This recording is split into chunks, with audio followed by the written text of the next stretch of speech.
যত কাজ ছিল সমস্ত কাজ কমপ্লিট করার পর আমি যখন ভাবছি এবারে আমি অফিস থেকে বেরিয়ে যাব, ঠিক সেই সময় আমার ফোনে একটা কল আসে। বেশ বিরক্তি নিয়েই কলটাকে রিসিভ করলাম। দেখলাম আমার বস আমাকে কল দিয়েছেন। স্যার, আপনি কল করলেন এত রাত্রে? আমার তো নাইট শিফট শেষ, তার জন্য আমি বাড়ি যাওয়ার প্রিপারেশন নিচ্ছিলাম। না মিস্টার জাংকুক, আপনাকে আর কিছু ডিটেলস আমি বলতে চাই। আপনি কাইন্ডলি আমার পাঠানো লোকেশন অনুযায়ী আমার অফিসে চলে আসুন।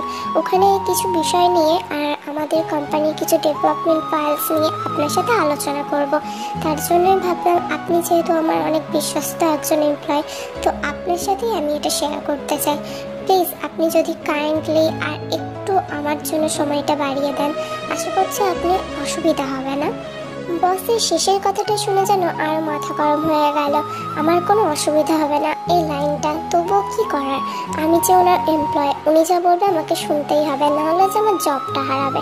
যার কারণে আমি বসকে বললাম, আচ্ছা ঠিক আছে, আপনি ওয়েট করুন, আমি কিছুক্ষণের মধ্যে পৌঁছাচ্ছি।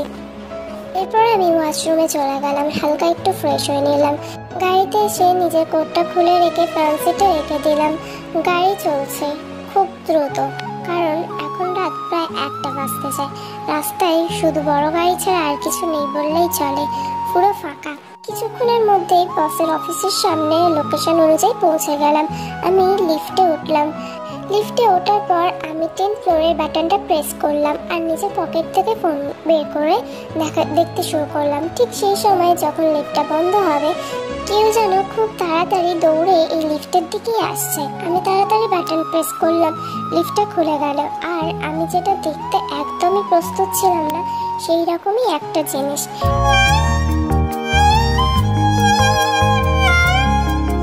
এত রাত্রে একটা মেয়ে একা একা এই অফিসে কি করছে?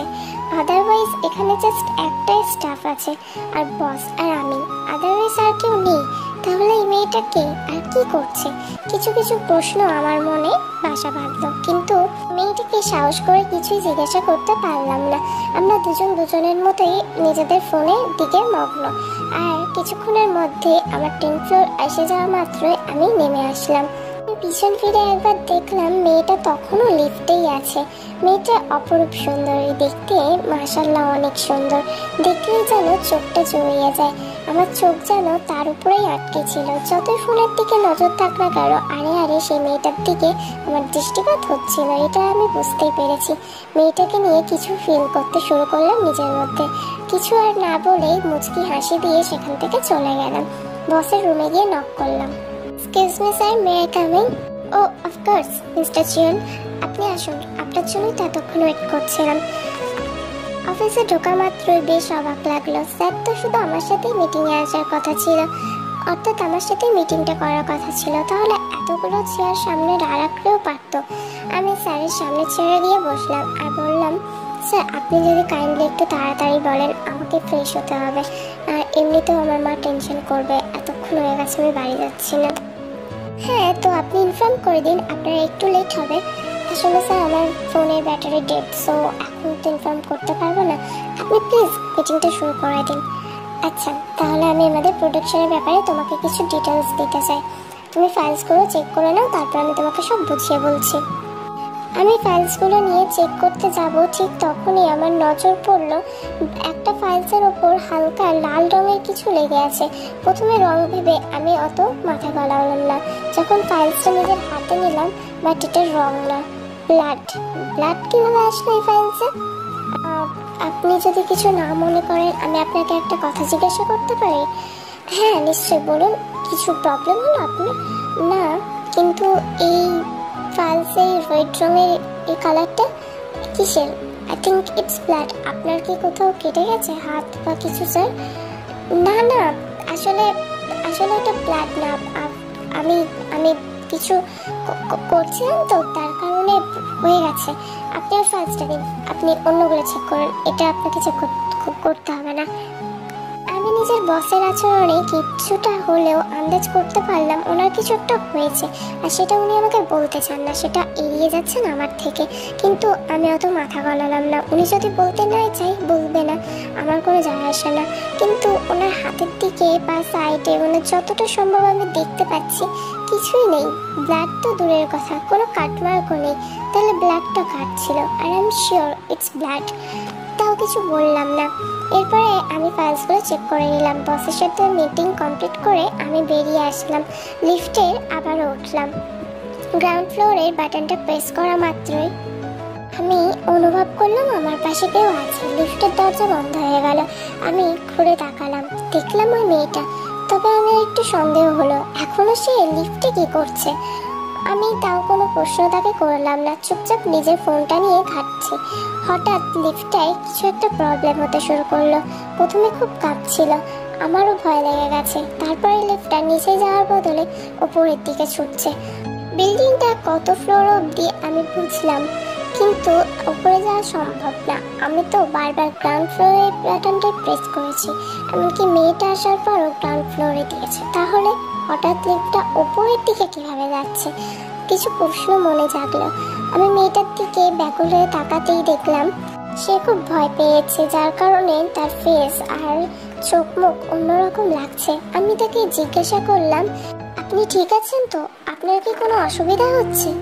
না না, আমি একদম ঠিক আছি, আমার কিছু হয়নি। আপনার কিছু হয়নি বললেই হলো? আমি দেখতে পাচ্ছি আপনার প্রবলেম হচ্ছে। আপনার কি ব্রিথিং এ প্রবলেম হচ্ছে? হ্যাঁ, আসলে এখানে তো বন্ধ, আর অনেকক্ষণ ধরে এরকম হচ্ছে। আমার নিঃশ্বাস নিতে খুব কষ্ট হচ্ছে। ইটস ওকে, আমি আপনার হেল্প করতে পারি, আপনি যদি পারমিশন দেন তো। কি হেল্প? পরে জাঙ্কুক আর কোনো কথা বললো না, তেকে জড়িয়ে ধরলো আর রিল্যাক্স করার চেষ্টা করলো। তের প্রথমবার কারোর কাছে এসে এতটা কমফোর্টেবল ফিল হচ্ছে।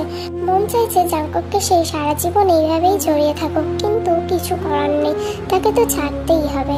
তার এই হাতটা যেন অনেক কমফোর্ট লাগছে, অনেক ভালো লাগছে। কিছুক্ষণ পর তের ব্রিথিং প্রবলেমটা একটু কমে গেল। জাঙ্কুক তেকে ছেড়ে দিয়ে বলল, আই থিঙ্ক আপনি এখন ঠিক আছেন, তাই না? থ্যাংক ইউ, অনেকটাই ঠিক আছে আমি, কিন্তু বুঝতে পারছি না কতক্ষণ এখানে আটকে থাকবো আমরা।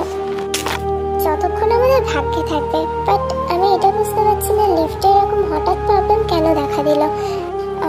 লিফটের কি বিশ্বাস বলুন? লিফটটা যখন তখন খারাপ হয়ে যেতে পারে, আর যে মুহূর্তেই হোক। হয়তো প্রবলেম ছিল, আমরা তখন বুঝতে পারিনি। যাই হোক, আমাদের তাহলে ওয়েট করা ছাড়া আর কোনো রাস্তা নেই, কারণ আমার ফোনের ব্যাটারি ডেড। আপনার ফোনে নেটওয়ার্ক আছে? আসলে আমি তাড়াহুড়োর জন্য আমার ফোনটা আনতেই ভুলে গেছি, আমার কাছে ফোন নেই। ও, তাহলে ওয়েট করুন। আনুমানিক 5 ঘন্টা দেখতে দেখতেই কেটে গেল। কেউ রেস্কিউ তো দূরের কথা, লিফটটা সারানোর জন্য কেউ আসলো না, এমনকি লিফটের বাটনও কেউ প্রেস করলো না। মানে ফ্লোরে যেন আর কেউই নেই। এত বড় একটা কোম্পানিতে কোনো ফ্লোরে কেউই নেই, এটা একটু আশ্চর্য ব্যাপার। যে কোনো কেউ না থাকুক, স্টাফ তো থাকারই কথা।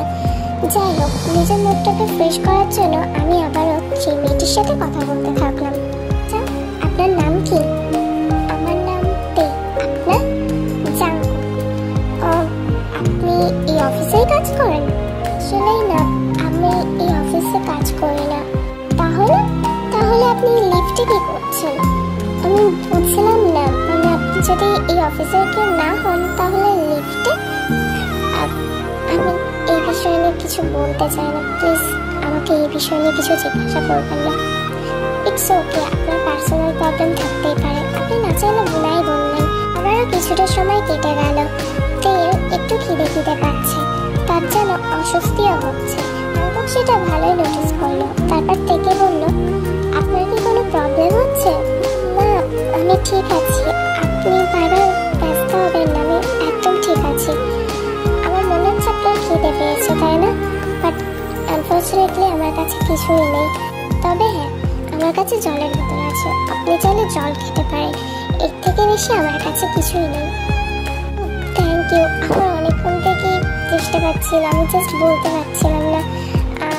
আমার খিদে পায়নি, আমি একদমই ঠিক আছি।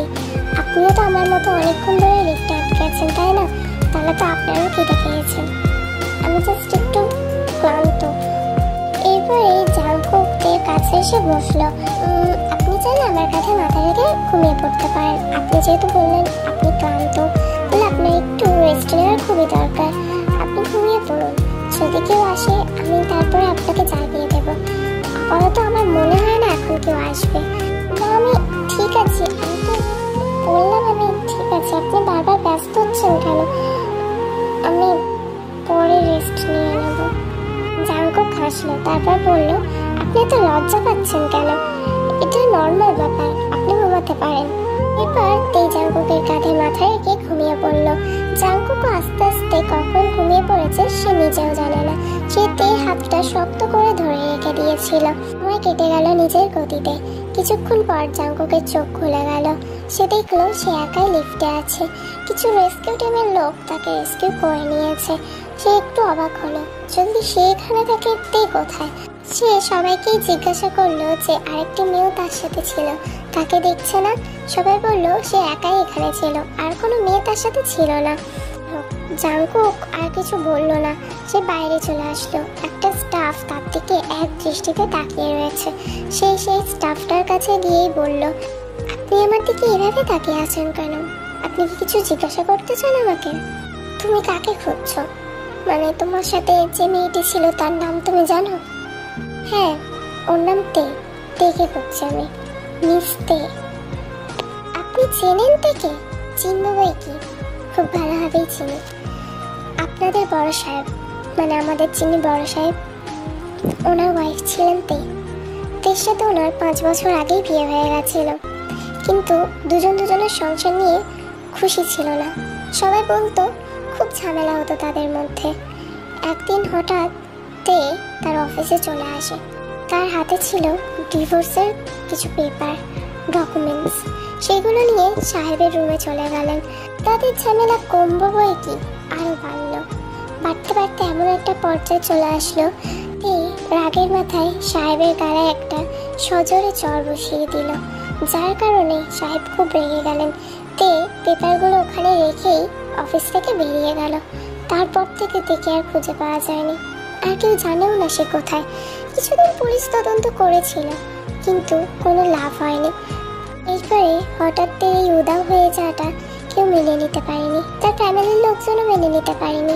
তবে এখানে যে বড় সাহেবেরও দোষ আছে কেউ সেটাও প্রমাণ করতে পারেনি, যার কারণে পরিস্থিতি মেনে নিতে হয়েছে। প্রায় 3 বছর পর তুমি বললে তুমি দেখে লিফটে দেখেছ, এটা আমারও বিশ্বাস হচ্ছে না। তাই সবাই তোমার দিকে একটু অবাক দৃষ্টিতে তাকিয়েছিল। জাঙ্কুক কোনো কথা বললো না। সে নিজের জায়গায় যেন একদম স্থির হয়ে দাঁড়িয়ে রয়েছে। শরীর যেন তার ঠান্ডা হয়ে আসছে। কীভাবে এটা সম্ভব হতে পারে? হয়তো উনি যা বলছে সব মিথ্যেও হতে পারে, আবার সত্যিও হতে পারে। যদি সত্যিই হয় তাহলে সেটা কি ছিল? দেখি তো সে অনুভব করেছে, টাচ করেছে। জাঙ্কুক বিষয়টা আর কিছুই বুঝতে পারলো না। তাই ভাবলো পরে এ নিয়ে সে ভাববে, আর কারোর সাথে আলোচনা করবে। কিন্তু এখন তার এখান থেকে চলে যাওয়াটাই শ্রেয় হবে। লোকটিকে বিদায় জানিয়ে সে চলে যাওয়ার জন্য তার এক পা বাড়াতেই ডুরান্সোর, মানে তাদের বসের লাশ মাটিতে পড়ে আছে। কেউ যেন তার ডেড বডিটা উপর থেকে এক্ষুনি ধাক্কা মেরে ফেলে দিল। সবকিছুই যেন এক জায়গায় স্তব্ধ হয়ে গেল। এরপর সবাই যখন ডুরান্সোর কাছে গেল, তখন জাঙ্কুকের মনের অজান্তে সে উপরের দিকে তাকালো।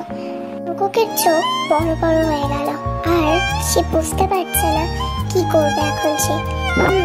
সেখানে তেই দাঁড়িয়েছিল জাঙ্কুকের দিকে, একটা হাসি মাখা মুখ নিয়ে। আসসালামু আলাইকুম সবাইকে। তো তোমাদেরকে আমি যখন বলেছিলাম, মানে প্রেম কি বুঝিনি, তোমরা এটা অনেক রিকোয়েস্ট করেছো, অনেকেই মানে চেয়েছো। এটা বেশি কমেন্ট এসছে যে এটা বোনাস পার্ট বানাতে বলেছো। তো হ্যাঁ, আমি বানাবো। আর এই ভিডিওটার পরেই প্রেম কি বুঝিনি সিজন 2 দেবো আমি। বোনাস পার্ট দেবো না, তোমাদের এটা আগেই ক্লিয়ার করে রাখতে চাই। বোনাস পার্ট দেবো না, মানে সিজন 2 দেবো। সেটাও একটু কান্না আছে, তো তোমরা প্লিজ কাঁদবে না। আর তোমাদের চোখ মুছিয়ে দেওয়ার জন্য আমি পাশে থাকবো না, তো প্লিজ কাঁদবে না কেউ। আর ওটা দেখার পর তোমরা রিকোয়েস্ট করেছো বলে আমি দেবো। অ্যান্ড তোমাদের আরেকটা জিনিস বলে রাখতে চাই, তোমরা যারা ফানি ভিডিও দেখতে পছন্দ করো, এটা কাপল ভিডিও না। তো আজকের ভিডিওর শেষে আমি একটা লিঙ্ক দিয়ে দেবো, ওই জায়গাটায় ক্লিক করবে ওই চ্যানেলে, তাহলে তোমরা একটা ফানি ভিডিও দেখতে পারবে। যদি তোমাদের পছন্দ হয় তাহলে অবশ্যই দেখো, আশা করছি তোমাদের ভালো লাগবে।